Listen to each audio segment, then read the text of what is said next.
What's going on, ladies and gentlemen? Welcome to episode 32 of the Maple-Baum podcast. Marc, how the fuck are you feeling today, bro? Big beer, big guests. That's right. I'm happy as fuck to welcome aboard onto the Maple-Baum train. That didn't make any sense. Veteran Lodi comic, Tom Bickle. It's going to be a fucking goddamn humdinger of a podcast, and it starts right goddamn now. Yeah. And then the intro plays.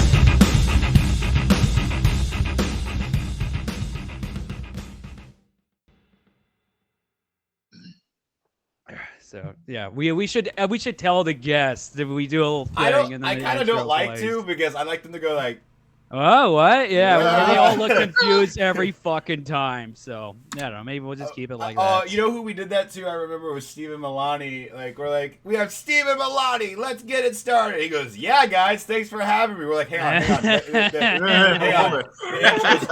The intro's going. Yeah. But we got fucking Tom Bickle on. How you doing, buddy? That's my stage name, fucking Tom Bickle. Whoa. Your real name isn't Tom Bickle? Your first name's fucking? Right, yeah. Oh. Yeah, my dad thought of it at a moment of inspiration. Man, what a cool hippie back in the day. I'm going to call my kid. Oh, yeah, that was my pop. Fucking. Way back. Yeah. Yeah. That's a way to show it to the man right now. I'm going to call my kid the goddamn F word. That's right. Well, most people don't know that Goodwill Hunting, the name they were shopping around was Goodwill Fucking. Oh, there's a porn. There's got to be a porn out there. No, for sure. I think that's where I got the. Now that I think about it, I was so mad when I had that joke, I hyped a few weeks ago where I was like, oh, they should have directors make porn, like their own porns, and I thought of Edward Penis Hands. And then Nick goes, oh, for sure. There's already one. There's actually a porn called at least Edward one, Penis Hands, and I was like, I've seen it too. It's disgusting. His life must be hard. You say that with an element of surprise, like maybe it wouldn't have been. Like if they want to make it a horror film, they should make all the penises uncircumcised. Look at Tom. That's not bad. The joke works. Maybe I should just make a joke about the porn. I'm just shocked it was real. It would be a very depressing, even more depressing than Edward Scissorhands if it's like his fingers could never get hard. Just limp spaghetti. Yeah. You can never. You couldn't even pleasure a girl with your own hands. Right. And your name is Edward Penis Hands, so yeah, that would be fairly thickly ironic. Oh, and then he cuts off his tongue like an old boy, at the end of the movie. You're getting more into Pinhead sort of horror now. It's exquisite, hellish, torturous existences. Tommy, did you used to watch those really screwed up horror movies, like the torture porn ones? He seemed like a kind of guy that would not even look at that stuff. And I'm not too good for it. I've tried it. It's not that I'm too good for that kind of genre, but at some point, I've seen a few horror movies where they go to sort of just gore, as far as there's no tension, there's no plot. It's just, hey, look, there's a big toe getting lopped off with a pair of the pruning shears or something, and it's all cringe. It's just violent and assaulting on the senses. There's no, and every horror movie balances the element of gore versus the element of any artistry, if any. Yeah. And if it just seems to me to be cheap. Like a overly reliant comic just trying to be an edgelord and being edgy for no fucking reason. Right. Yeah. That's actually a great way of looking at it. I don't know. Every once in a while, man. It's like selling every joke with the F word. You know what I mean? It adds a little spice, but at some point, you got to have more than the shock value. Or I don't want to out somebody, but Jordan, somebody told Jordan, "Hey, you're kind of relying too much on the F word." And he was like, "Okay, fair enough." It wasn't relying. It was just like, we know you're having fun. She's like, but you don't need it. And I was like, that's fair. I don't need it. She's like, now you're not that comic that's like, who only, like, the joke only works if you have the fuck, because there's some guys out there where, like, if they didn't have cursing in their act, it would not work at all. Man. She's like, you don't need it, like, at all. You don't. And I was like, yeah, I know. It's just that's how I talk. I'm always like, hey, what the fuck's I told Bickle one of my favorite comics is Lewis Black, and he was like, yeah. Well, I liked him when he had good material and he didn't resort to yelling. I was like, oh. I looked down. Something like that. I looked down. Like that. That's when Marc started liking him. I was like, oh. Well, I mean, Lewis Black and yelling is sort of a given, but if that's all there is, I think was my point. Yeah. Anyway, Just all explosions, no plot. Yeah. Yeah, right. It don't work. Yeah. Mm-hmm. Mr. Tom Bickle. That's me. You're an OG in the comedy game. Okay. Of a sort, yeah. I haven't died yet. You haven't died yet. You've hanged around. How long have you been doing this stuff? I think I started in my mid to late 30s, on and off. I haven't been real hard at it the entire time, obviously, but that's about when I started. Yeah, about 12, 15 years ago. Wow, 12 years ago. Yeah. So there was a different kind of 209 scene back in the day. I didn't even think there was a comedy scene nearby until like a couple of years ago. I was just like, there's nothing, right? You got to move to Hollywood to do this. That's what I always thought it was, was the deal. Yeah. There's an element of mystique to it, and it's sort of an underground art form to a degree where if you don't look for it, you don't really see it. Yeah. Kind of like burlesque shows or drag shows or similar things like that. Well, similar in that way that if you don't know that these are going on just, down the road or on Wednesday nights or wherever, in whatever way it's happening, then you don't see it. It's like when you get a new car, you start to notice them everywhere on the road. Yeah. So something like that. And that's one thing I liked about comedy is it had a little bit of an underground thing, but once you knew it was there and you start network a little bit, you could there was quite a lot of it going on, and at different levels of varying quality and value. But and back in when I got started, there was a place called the Fat Cat in Modesto, which was really great in a lot of ways. I wasn't a big Fat Cat guy, but I sure was there, quite a bit. There were some people who were just synonymous with the Fat Cat. I think Chris Teixeira. Anyway, I'm not a good ambassador of it as I sit here right now, but it was a huge, they went from when I first got into it, I saw shows there with legit, no shit names that at least if you're a fan of comedy, you would know. I want to say Danny Bevins was there. He's a nationally touring guy for decades now. This was decades ago. Anyway, and after that, comedy kind of settled into more of a local thing at the Fat Cat. I think they stopped they stopped booking such headliner names and started booking more local shows, which was great for the locals. Anyway, so huge venue there. Modesto really active. Stockton had it's kind of like, I feel like it's kind of like now where I feel like there's more going on in Modesto, but Stockton has a good scene too. I say that now, but Stockton's actually seem to be growing in comedy, wouldn't you say? We're trying to. We're trying with all our goddamn might. I've had conversations. I got one thing going. I want another thing going. It's been kind of hard for the last few months. I don't want to get into it, but soon that's gonna wrap up soon. Yeah. But we're trying with all our might to build more things and have more things. We're trying to put love into it. I always figure the events and the mics that put love into it are the best ones. So true. Yeah. Absolutely. My mic at the Hype Bar and Grill every Sunday. Hey! I'm there. Damn it! I'm there. We need Tom there. I want Tom there. It's so hard to get out on a Sunday night. Church. Yeah. Right. I'm not a good person. I'm just not. He's like, I can go. I just don't want to. Mm-hmm. Often it's true. I roll myself. I like to out. drink in the afternoon, and it makes it hard to get out of the house in the evening. Oh my god! But if you could, they got a bar over there. Get a few drinks in your system, and then great idea. They just drive. What's wrong with that? Yeah, nothing could go wrong. Yeah.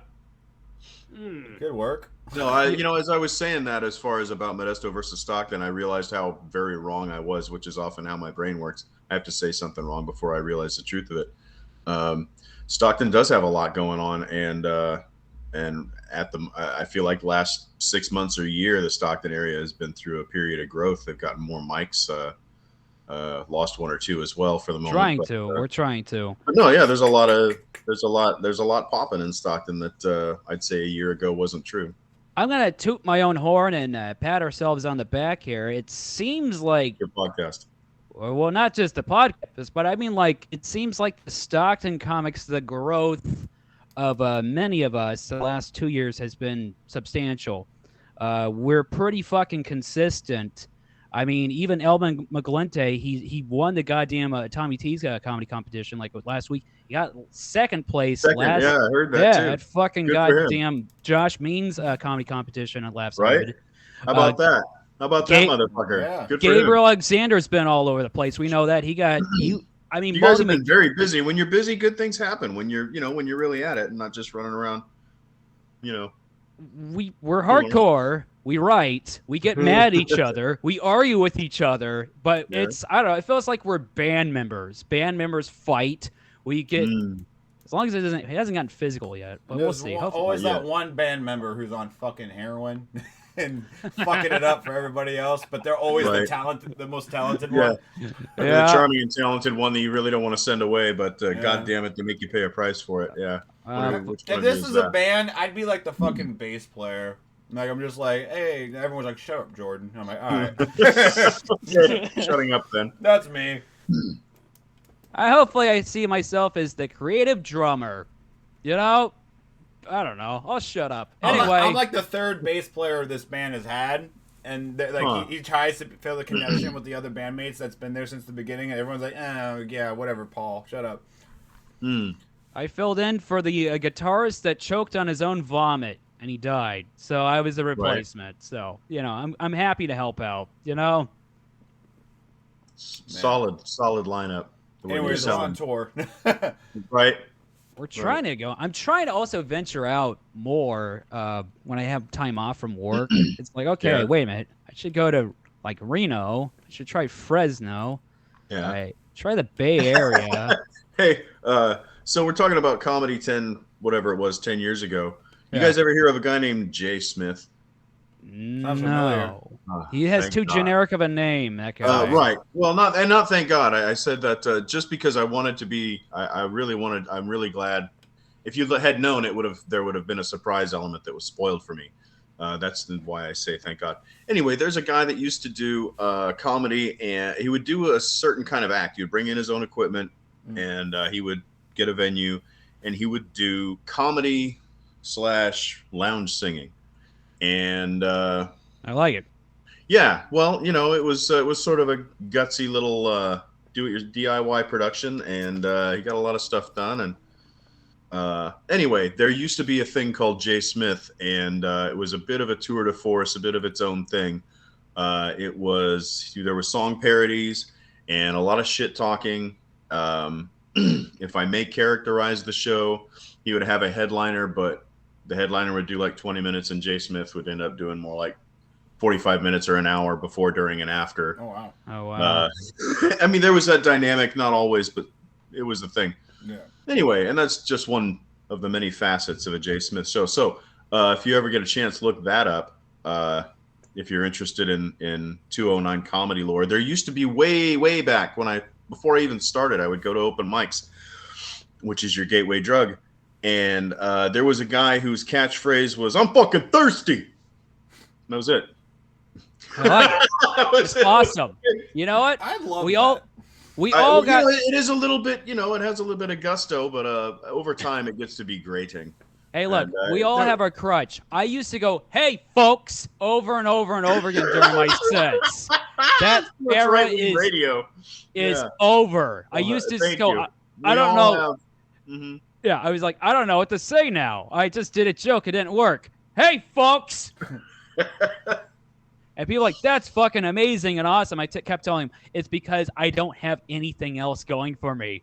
So I have to say, "Hey, folks," over and over and over. Yeah.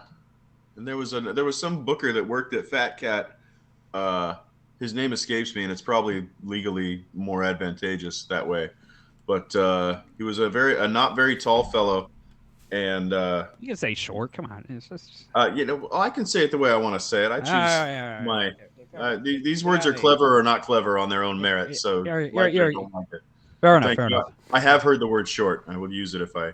You guys are using the wrong word. The word is midget. You have to say midget.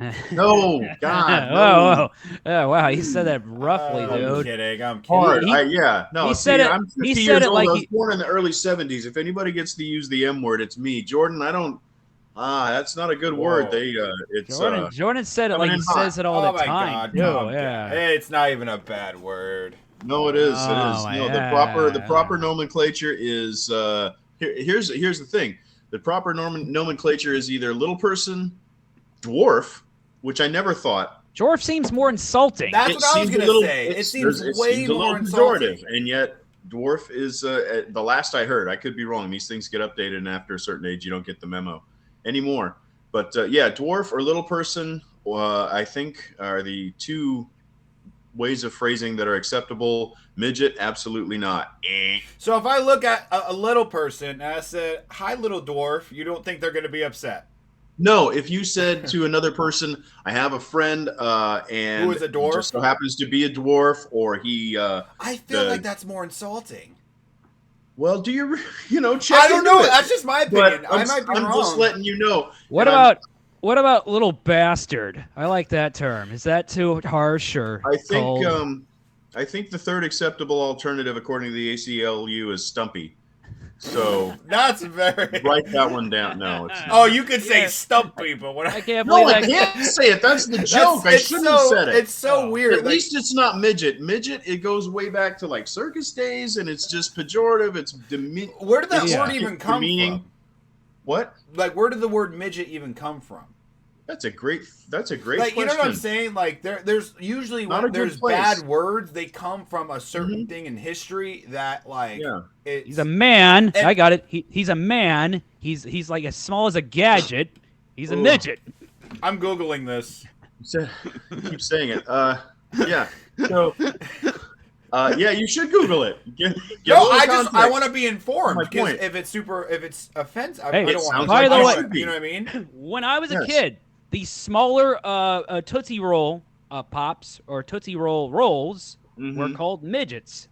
It said that on the bag. Yeah. Yes. Yeah. Well, there's a history and popular media are littered with things where. Look, when I read, oh my God, you want to hear this? Yeah. They've had a good run. I think I'm going to blow their cover just right here on your podcast. So we've all seen cartoons like Bugs Bunny cartoons and things like that where they've got black people represented poorly and things like that. Yeah. Well-meaning people at the time, one might think. I don't know. I am apologizing for them, but anyway, Queen, one of my favorite band in the world. They've got an N-word in one of their songs, and it's not in a flattering way. What? It's in March of the What? It's in March of the Black Queen. It's on their I think it's their second album, Queen. It's an album track, I imagine. It's not one of their mainstay songs. No, it's a really good song, but there used to be a term, I want to say, I looked it up a long time ago, and my recollection, fuzzy as it is now, there is a term called N-word sugar, and I think it refers to like molasses, but they'd call it sugar. And I never heard that one. Well, anyway, let's go to the Googletron. Won't be doing that, touch of class. Boy, won't be doing that. We're talking about so much of it. Why are we saying the most offensive shit on the Tom Bickle episode? Well, I don't know. I just went there. I don't know. I mean, I got questions. Hey, Tom Bickle, how was it running shows back in the day? How was it running shows back in the day? It was for me, it was stressful because I didn't know what I was doing. But, same here. I know what you're talking about. Yeah. Yeah. It's like riding a bicycle. You get on and pedal like hell. Yeah. And you just, if you put enough effort into something and try to take care of all the obvious angles, then the unobvious angles take care of themselves pretty well. Yeah. So you take care of your performers and make sure the venue's happy and show up on time and shit like that. And it all comes together. But it was, I lived in Valley Springs, and there was no comedy. I moved out from the Valley, got married, and lived out there for a while, and there was no comedy at all, and it was gold country. It was all spring. Yes. Valley Springs, I was there last week. It looks Yeah. exactly the same when I was a kid. Yeah. But, nothing has changed. It's very surreal. Well, having lived in Valley Springs, I know 10 years ago they have a fancy new 3-way stop downtown. So that has changed. Whoa, Other than that, but the rolling fuck. hills and all that shit, yeah, they're fairly timeless. Yeah. Yeah. But yeah, running shows. I forgot to mention the beer specials at the last Bricks. And I'm like, hey, you forgot to mention our beer specials. I was like, oh shit, because they were cheaper beer. I did see even you rolled your eyes. You're like, why'd you do that? How dare you? So, No. It's, there's always something else to stress on. One mouth doesn't get fed, and these things happen, and I get it, and it's really important probably to the venue as it should be. But for the show producer, fuck, you know how many arms and legs go to a show, and to miss one pinky finger, I get it, but you know what? Nobody said N-word sugar at the show, so maybe just let's keep it in perspective, man.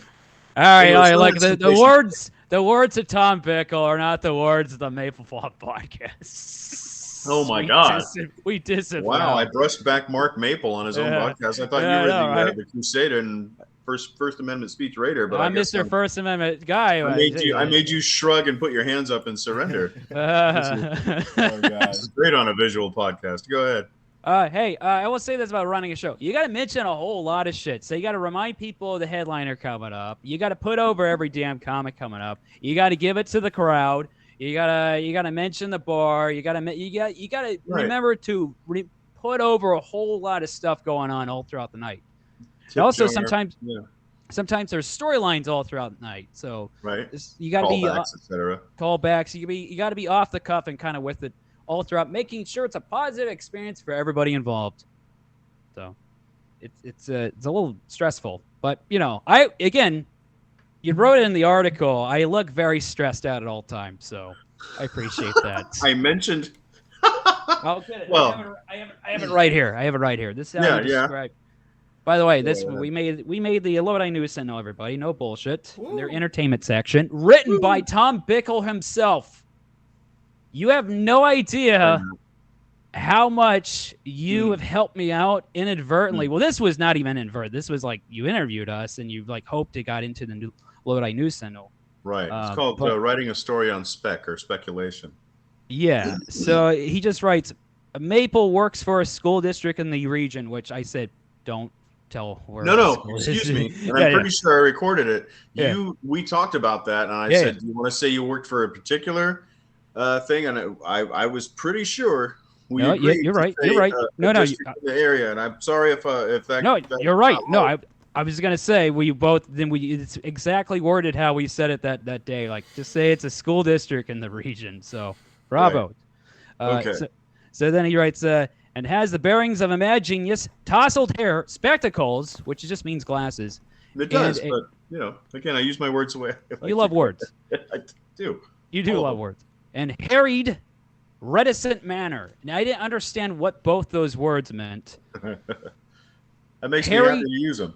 Harried means hurried, right? Yeah, it means to generally kind of vaguely rushed. Yeah. And then reticent means I'm not revealing something. I took reticent to mean slightly shy. You're like really thoughtful, and you're not the guy who jumps in and just blathers in people's face. You'll listen and before you talk and things like that. So a little, I appreciate that. I appreciate the descriptive terminology, because I was like, when I looked up both those words, I was like, wow, he's actually kind of on point, actually. Well, thanks. I tried to be accurate, and I like the way they came out. So I kept them in. Would you have liked him not to have been accurate? No, I know, right? He was rippling with muscles, and no. Question. You said, because you wrote, and it's a big full-page article basically, but you said they cut out some of the stuff out of it because you got to feel you can't have everything in a news article. It can't be a 2-pager. So, what were some of the stuff they yanked out? They kept in most everything. They just pruned off a couple of leaves. The whole paragraph about Marc's dick he had to take off. I wasn't Your majestic chest hair was also Yeah. tousled and somehow reticent. No,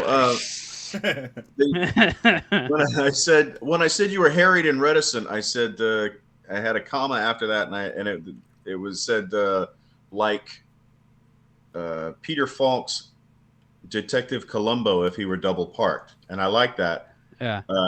Because Columbo's always sort of one more thing before I go, and then he cracks the case wide open. Yeah. He's always I hate to bother you, that kind of thing, and that was sort of harried and reticent. Yeah. And he was double parked. Anyway, I like that, and they're absolutely right to have taken that out. And I think some of the language was a bit fawning towards the venue, but I thought it was a cool venue, and I'm glad they're doing the show, and I think it is. For example, I think it is an excellent example layout wise of a mini comedy club as far as any random beer hall or bar. That's a pretty good, accidental stab at a mini comedy club down there. And so I was really happy to include that part. They left all that in. So they didn't cut a lot. And I tried really hard to make it an article that was, worth having. So I'm glad they didn't take too much out. Question: are you going to write more articles for the Lodi News Sentinel, whether it's not even comedy-wise, just for whatever the heck it is, what's going on in the city? Are you going to be like a writer for them, hopefully? I can tell you confidently that they have not asked for my help before or since, and that's totally normal. They have their own staff. Okay. I'm sad to see, I've got more answer, but I'm sad to see that the local News Sentinel and the Stockton Record, the Record in Stockton, no longer called the Stockton Record, but the both local papers have lost people and money hand over fist for years, and so their presence is really small. And so anyway, and I'm sad to see that, and I am trying to write more. And anyway, my point is, when I went to the Lodi News Sentinel, I said, hey, I've got a story. I'd like to run it by you. Maybe you'd like to print it. And the first thing they tell you is we don't really solicit or accept submissions, but I'll take a look at it. And, wow, look at that shit. Wow. Okay, cool. Yeah. So they keep the expectations really, really low, and they don't, and they have their own people. Good for them. Bravo. So typically I didn't have an expectation that they were going to run it, but they did. So it made me really happy. There's no money in it, by the way. And then I had someone contact me later that they have their own gig they're going on, that they asked me if I wrote for the paper, and I had to, of course, grudgingly admit that no, sadly I do not. Yeah. But I do hope to write more and see if they'll print it. And who knows what will happen. I mentioned a drag show, and I wanted to talk to you about this. Maybe this may or may not be the venue to do it. Yeah. But I went to a drag show recently, and first of all, it's something I would like to write about because I think it's interesting.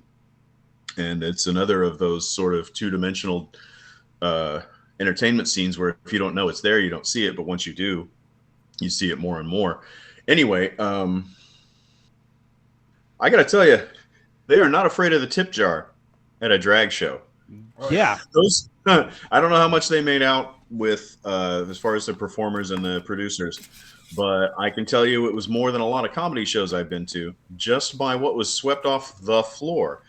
Shit, they did it like that, huh? God damn. Yeah, they did. Making it rain. Wow. And just, hey, Marc, fistfuls of cash, pow, and shit like that. You need to go to a drag show, and I tell you what, we're going to get Nick Michelson into some bright face makeup and possibly a tutu if that's where the cash is flowing, because I'd do it. That sounds lucrative and hot. Dude, I honestly would love, getting it. I would honestly try it just to see what they go through, because they go through a lot. Marcy Maple, here we come. Marcy Maple is on the way. That's a good fucking name, dude. Yeah. Marcy Maple, that's a good name. If it results in... Let me plug the show if I can, since I mentioned it. Is that all right? Yeah. So it's oh, for God's sake, don't let me brain fart. It's at the Blend Ultra Lounge. It's Wednesday nights. Really? It's there. I didn't know it's there. Okay. Right? Well, that's what I'm saying. It's at the Blend Ultra Lounge. It's called Slay House, Slayhaus, like the German-ish spelling. Anyway, and yeah, it's put on by a local personality named Rubik's Q Arcana, and that's a stage name if you hadn't guessed. But anyway, they put on a great show. They got lights, they got music. You should check it out. I might be there next Wednesday. I tried to get some photos last Wednesday, and my photography skills were exactly where I left them. Wednesday nights. Wednesday nights. I'll show up on my spring break. I hit them. I hit them up the other day to see if they wanted to do comedy. And there's some pretty charming people there. I wouldn't be surprised if they could be funny as well. They've got that'd be dope. I know the person I spoke with has a background in theater, so performing. This is not somebody kidding around with performing. To peel back the curtain a little bit, we're trying to get Logan Farr to do our thing in Lodi. Mm-hmm. And you know who Logan Farr is, right, Tom? The name strikes me as familiar, but I couldn't tell you. All right, he's a very funny comic. He's a rising star. Mm-hmm. He has the very, very true story of he has two. And I mean no disrespect. I'm just terrible with names. Oh yeah. Don't worry. He has his legs. What do they call that? Where you have fake legs? Prosthetic legs. He has two prosthetic legs because a long time ago he got very drunk and he fell asleep on the railroad tracks and the train ran over his legs. Damn it. That's a real story. That's a story. Yeah, that's a hell of a story. So I've heard of people fall asleep in the snow, but yeah. On the tracks, that's pretty metal. Yeah. It's the best drunk story of ever. So anyway, he now does MMA, well, jiu-jitsu, I should say, and he's a comedian. So this guy's crazy as fuck. So we were at a comedy show last week. So they're like, hey, here's the tip jar. And they just used one of his prosthetic legs as the tip jar. And it was a very good idea. I heard about that. I helped out, too. It was me and Jake Grizzly, and we just went around with his legs, and they filled up. Let's just put it that way. For as many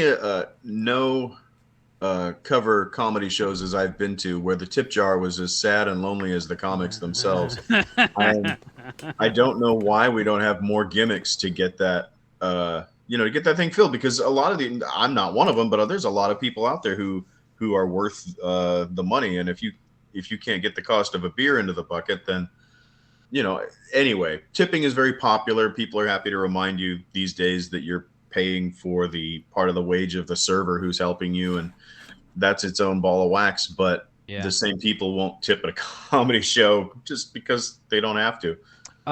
It sucks. Sal Trujillo, we had him as a headliner, and he slaughtered. Yeah, I heard. Good for him. I'm not surprised. He was way funnier than all of us. Far, not even close. Okay. So because of him, he was the headliner. We broke the record for tips that night. I think people were just like, fuck, that felt like going to a goddamn real fucking comedy show. Here's 20. Fuck. There you go. Yeah. That's good shit. Yeah, that was awesome night. I noticed that the other night, which is kind of funny because, us as comics, we go to so many shows because we're on them and open mics and shit.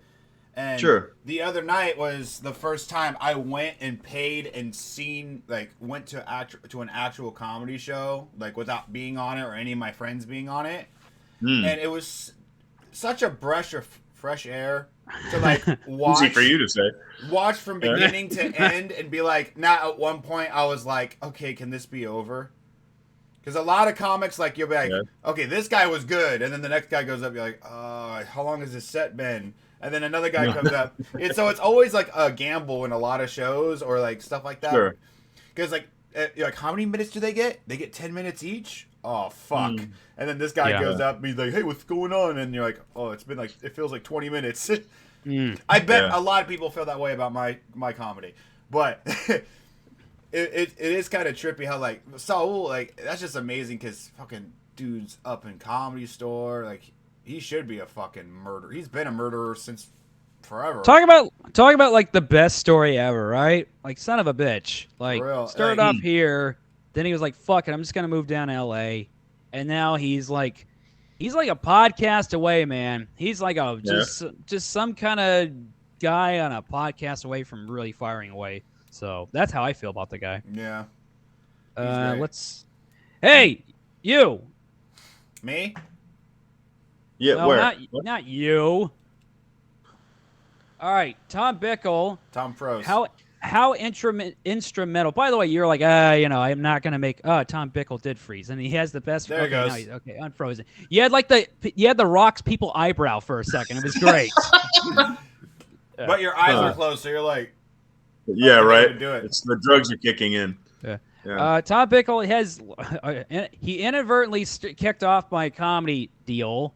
He was the first guy that I talked to at an open mic, and he was instrumental in what's the word I'm looking for? You both froze. Oh boy.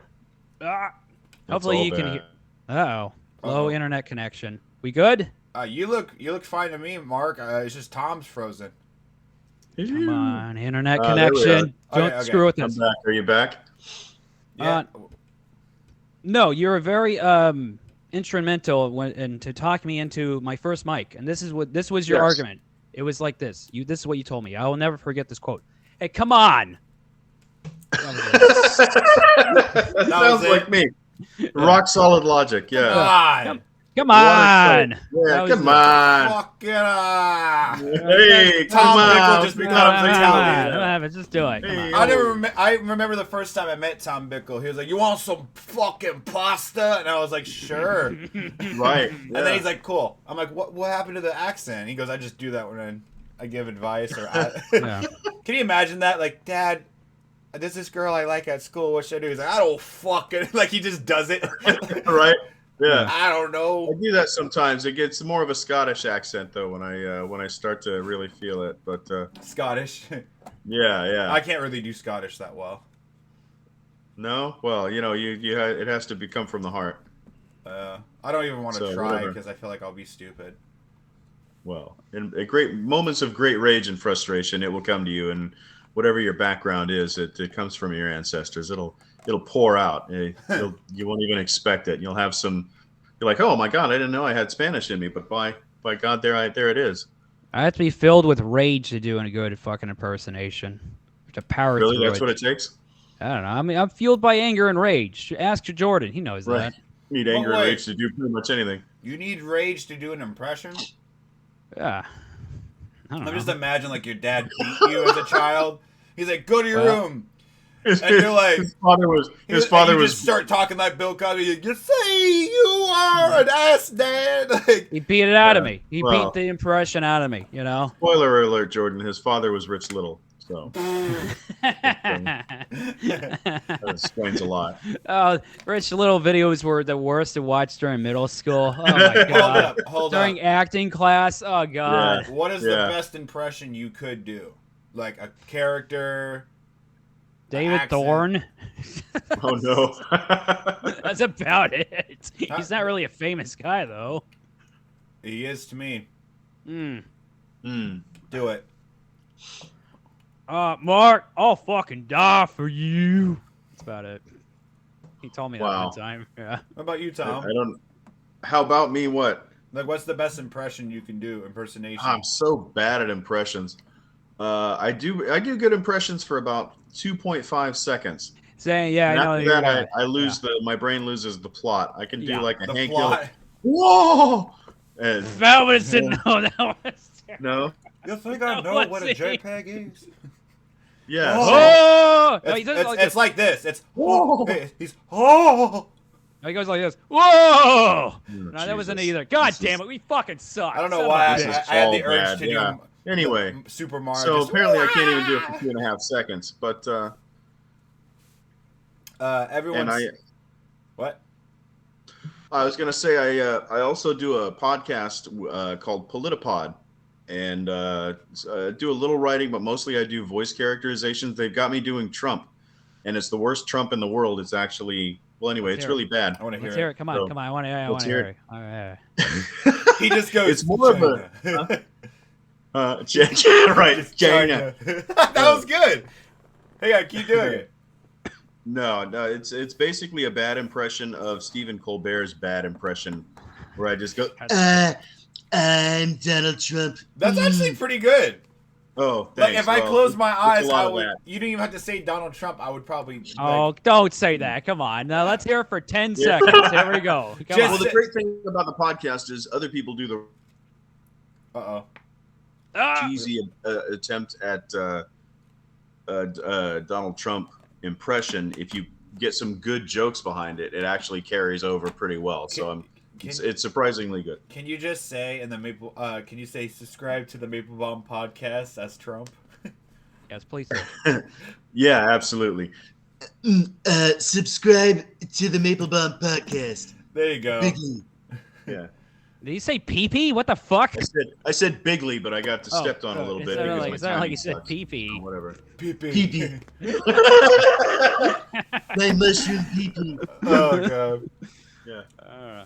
I think Marc knows. Nick discovered this a year or two ago. I can sound like fucking Joe from Family Guy.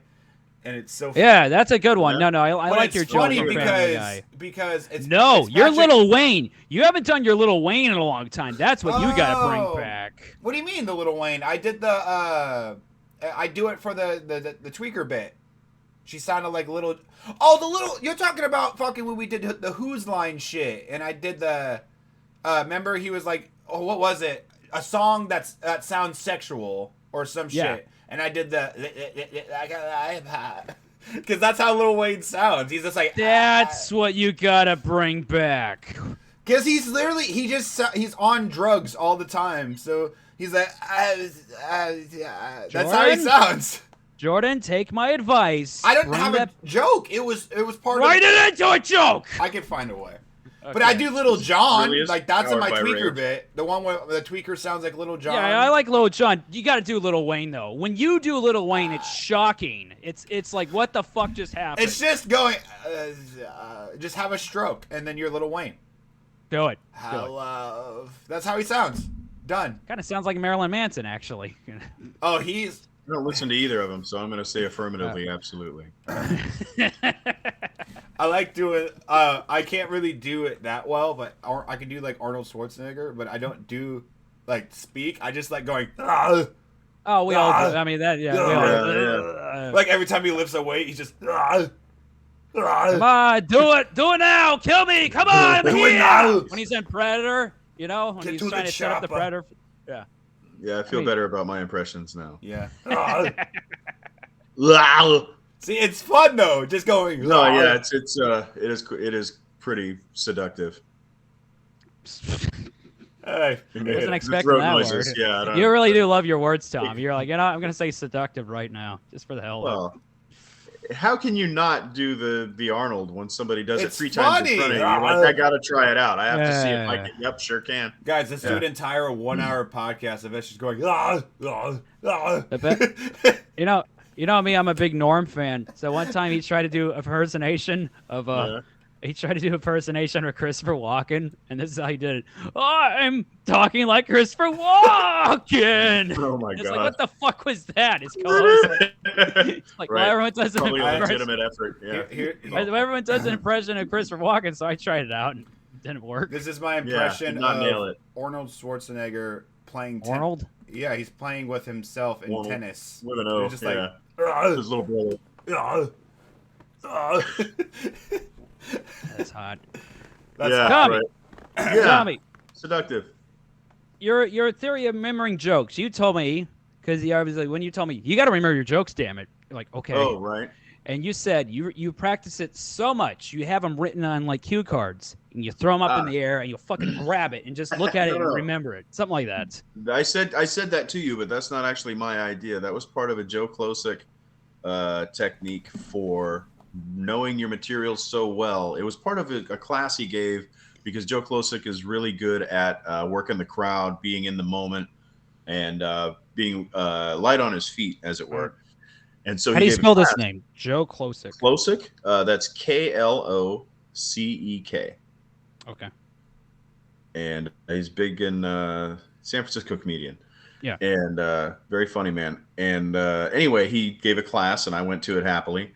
And it was a great class. And one of the things he recommended is that you get your act down so well that you can afford to. Uh-oh. Ah, froze. Fuck. Over here to the right. You can bail out and do 90 seconds on that and come right back and pick up where you left off, not only within the bit, but you know what's next in the next bit that normally follows it. And if you have to do something early, you can switch things around in your head. And one of the ways he recommended doing that was flashcards. You write your either your bit or the name of your bit or something like that, and then you shuffle them up and do them out of order. A lot of us like to do things in, we have our opener, our middle, our closer, etc. Yeah. And this was sort of shuffling that literally to where you mix them up so that you do one and you break the monotony and the expected chain of events where one joke leads into another, because if somebody breaks that chain like a heckler, interrupts you or ruins one of your jokes, you decide, and you have to change tacks, then having as an exercise, doing your act off of cue cards that have been shuffled up teaches you to break the expected order of them and makes your mind more nimble so that you can go from one bit to another dynamically if you have to. Anyway, so it wasn't my idea. It was a great idea. I wish I could take credit for it. It was something I learned, and I think it was on topic what we were talking about at the time. Yeah.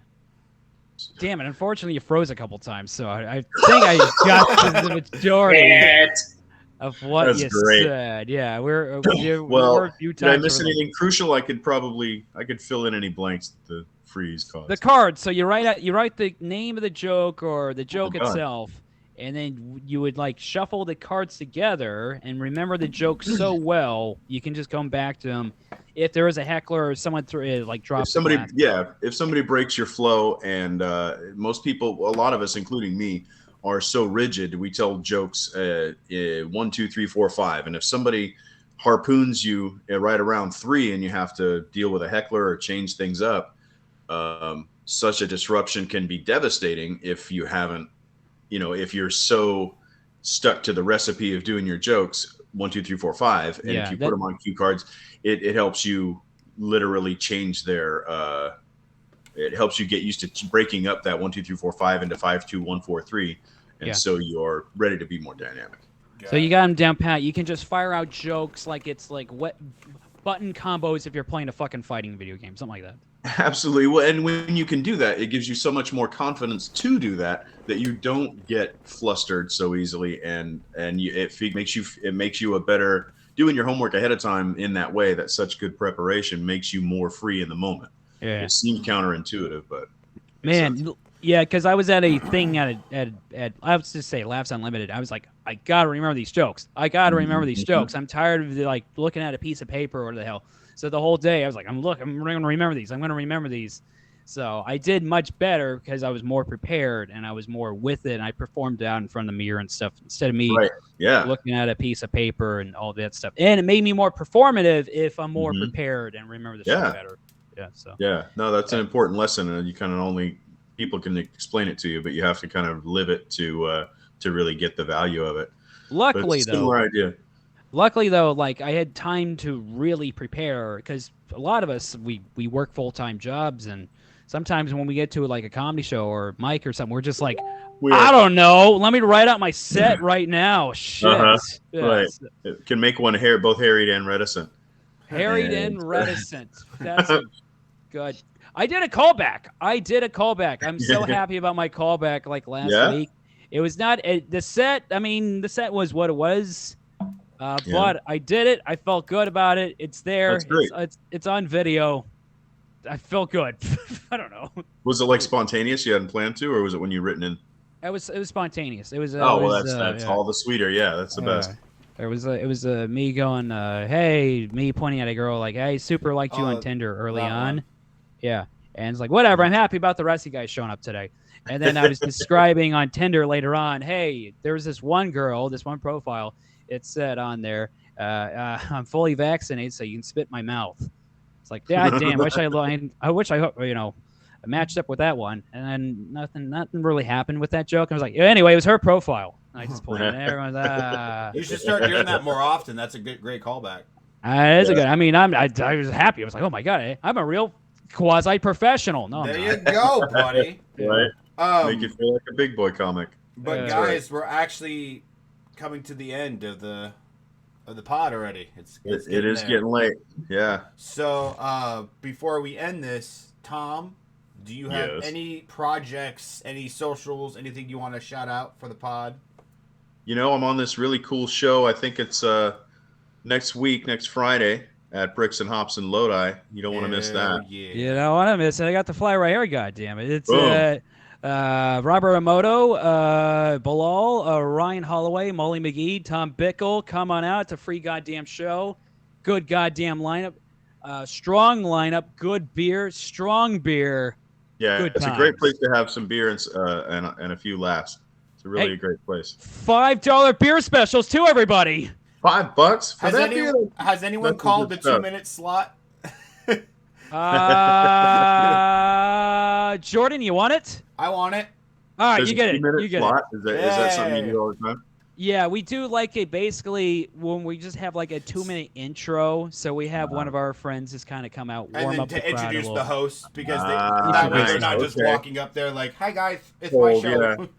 Yeah, Right on. we started doing that like a little while ago, and we're like, I don't know, what do you want? You want to do it? Go for it. So yeah, Gives me something to do on Friday. I'm pretty sure I'm not doing anything Friday, so yeah. that'll be good. Cool. Right on. What are your socials though, Tom Yeah. Bickle?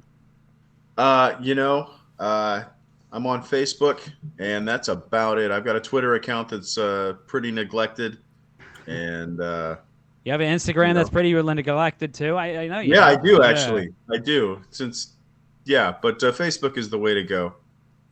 Yeah. Mark, anything this week? Yeah. Well, Bricks I and have Hops. I have the show list behind my computer, so I know there's a bunch of them more on. Okay, here we go. Yeah, go to Bricks and Hops, March 4th, fun ass show. Oh, I don't know if we can announce the roast battle. Okay, how about No, we do yet. this? We'll do Not this. yet. There's like an 80% chance. We'll say that. Yeah. We're Yeah, not we're 100. We 40%. haven't had the flyer made yet. But March Right. 16th, me and Mark are supposed to be roasting each other in Punchline, Sacramento. Oh wow! So There you if go. you guys can, maybe if you can come out and if you want to see us roast each other, it potentially will be that day. Hey, I'll say this: those fucking verbal insult shows at goddamn Punchline Sacramento, I hear they're fucking awesome. So you know what? They Just are. go there That's what I anyway, hear, even if too. we're not even Yeah, there. even if we're not there. Right? Yeah. There you go. This will technically be my. I don't even know if I want to count my first roast battle one, but this will be my second roast battle ever. Yeah. And it's with verbal insults. Nice. All right, I'm gonna be at Retro Junkie in Walnut Creek. I'm gonna be doing at March 17th. I got Then- invited to go to that, but I'm going to be at Mystic Saloon. Then I'm going to be at Slides, March 23rd in Manteca. That's it's hosted by Manuel Martin. Yep, new thing over there. The headliner's Wow. going to be Taylor Evans. Go Very cool. there. Nice, And nice. I think that's about it right now. Your boy has Sundays at the Hype Bar and Grill. We're trying to get some more people in there. Please coming out every damn Sunday. What was that?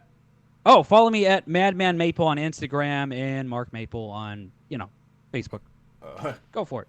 March 15th, I'll be at the Pro AM at Laughs Unlimited. Please come on out. The 16th, Punchline, potentially, with Mark Maple roasting, destroying him. March. Oh, no. Go to hell. See, here's the deal, okay? Because it's going to happen. One of these days, I'm going to roast battle you. Guess what? I wrote jokes, and I wrote a eulogy as well. So guess that's what? good. You're gonna fucking die. I'm good. Yeah. That's good. Yeah. I hope you can So read for it. better or worse, you can catch me on Facebook at Laughing Simeon. Facebook.com/Laughing Simeon. Take that for what it's worth. March 19th, I'll be in Stockton at a place called The Dry Cleaners. I was very confused because I actually thought I was performing at a dry cleaner, but that's just the name of the spot. But if it is a dry cleaners, I'm going to do my laundry there. March 17th. Bring tide. I went backwards. I didn't mean to do that. March 17th, I'll be at Mystic Saloon in Murphy's, California. April Fool's Day and April 2nd, I'll be doing kind of a baby tour with the same comics, Carlos Rodriguez. I think it's Dejon Tyler and Curtis Newingham. I really don't want to fuck that up, actually. Let me make sure. Because this is going to be...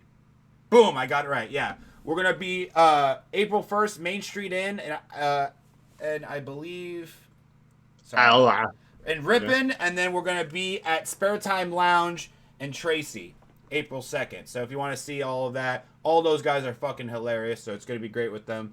Then April 5th. I'll be back. No, April 27th. I'll be back at Last Unlimited for a showcase with Wendy Lewis, and that's going to be a fun one. Wow. Yeah. Now we're talking. Now we're talking. Yeah, that should be all of it. For now, at least. Social medias, all Jordan Q-Bomb. And now, guys, if you can see the fucking YouTube, if you're not listening on YouTube, follow Maple-Baum Podcast on Facebook, Twitter, and Spotify. TikTok. Spotify. Give us 5-star rating on Spotify, iTunes. Buy the fucking merch, please. Buy the merch. Sons of bitches. That's right. That's $13 a shirt. That's not what they mean by aggressive marketing, by the way. Yeah. Buy the merch or die. No, right. Please buy the merch. We made it really cheap for you guys. It's $13 a shirt or $25 for a hoodie. Wow. And it gets delivered to your house within 2 weeks. I just got mine in. You can go to qbombcomedy.com/podcast and order yours today. Stay tuned. We're actually going to have some more merch coming out that I'm making, which is going to be our second piece of second design for the Maple-Baum store. Stay tuned. Continued Success shirts are on the way as well. They're finally coming out, people. I want one. Finally. I want and they one. look cool. They look cool. They look like Oakland A's colors. Anybody can wear them. Can I make you a deal? If I help you set up your Continued Success store, can you just order me one Continued Success shirt? Yes. I will make the store for you. Okay. Wow. Okay. I just want one. Labor for sweatshop products. Absolutely. You know what? Those kids, God bless them. Right. God bless all of them. Keep them out of trouble. That's right. You know what? We all go against our morals when it comes to buying stuff. You know, like, I don't know where these shoes came from, but these Van sneakers look cool as fuck. Right. And I can, they're affordable. Yeah. So. Jordans. Yeah. You know where those come from. Yep. Jordan. I don't know. Anyways, that's been our podcast. Thank you so much, Tom, for coming on. I just want to say this. Tom Bickle, you've helped me out a lot during my comedy bullshit. You said earlier, hey, that article, I'm not going to make any money. Every single time I'm going to see you, I'm going to buy you a beer. I mean that. So, well, there you go. I'll never be broke. Every time you're going to make a little bit of money off it because you helped me out. You seem like the unlikely guy to help me out, but you've helped me out a lot with this shit. So when it comes to even just talking me in my first mic or writing that article, that meant a lot to me. So thank you, buddy. Awesome, man. Well, thank you. Thanks for having me on, guys. No problem. Anyways, guys, like, subscribe, follow us on YouTube. We're almost to 100 followers. We're like 20 followers away. We're getting there. Help us out. And continued success, as Marc would say. Continued success, everybody. Continued success. Bye.